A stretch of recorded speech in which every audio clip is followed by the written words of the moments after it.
আজকে বাংলাদেশের 18 কোটি মানুষ স্তব্ধ হয়ে গিয়েছে, শোকাহত হয়েছে।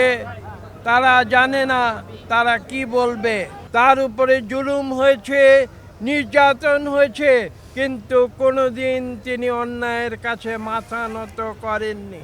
দেশনেত্রী বেগম খালেদা জিয়া আজকে পৃথিবী থেকে বিদায় নিয়েছেন। আমরা বিশ্বাস করি বাংলাদেশের মানুষ চিরদিন তাকে স্মরণ রাখবে। আজকে স্তব্ধ, শোকাহত, বাকরুদ্ধ। আজকে বাংলাদেশের 18 কোটি মানুষ স্তব্ধ হয়ে গিয়েছে, শোকাহত হয়েছে। তারা জানে না তারা কি বলবে।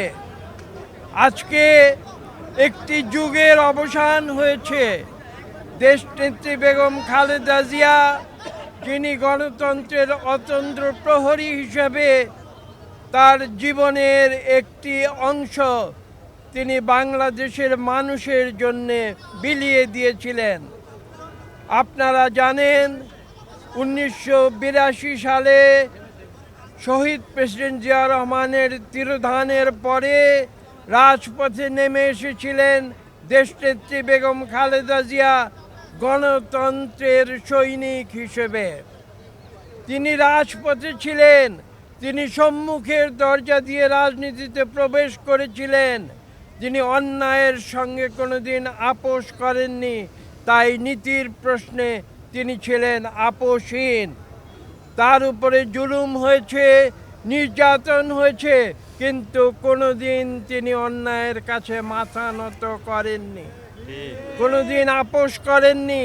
তিনি যুদ্ধ করেছেন, তিনি রাজপথে যুদ্ধ করেছেন।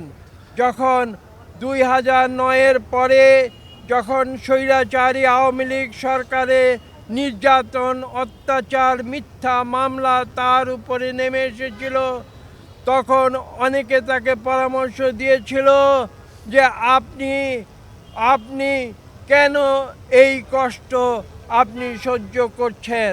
তিনি বলেছিলেন যে আমি ন্যায়ের জন্য, আমি সত্যের জন্য আমি যুদ্ধ করছি, আমি সংগ্রাম করছি বাংলাদেশের মানুষের জন্য, আমি সংগ্রাম করছি বাংলাদেশের গণতন্ত্র পুনঃপ্রতিষ্ঠার জন্য। তিনি যেভাবে বাংলাদেশে একবার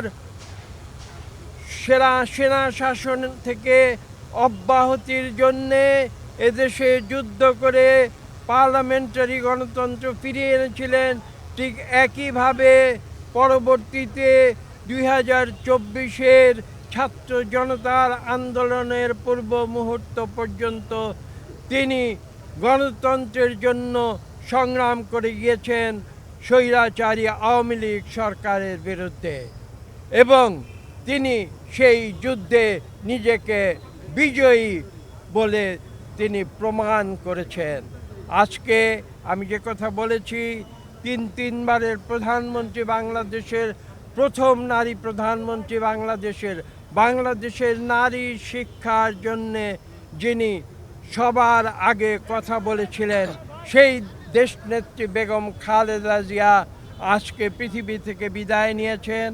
আমরা বিশ্বাস করি বাংলাদেশের মানুষ চিরদিন তাকে স্মরণ রাখবে। আমাদের সভা আহ্বান করেছেন আমাদের জনাব তারেক রহমান। আমরা সেই সভায় যাচ্ছি এখন, এবং সেখান থেকে সমস্ত সিদ্ধান্ত নেবার পরে আপনাদের অবহিত করা হবে।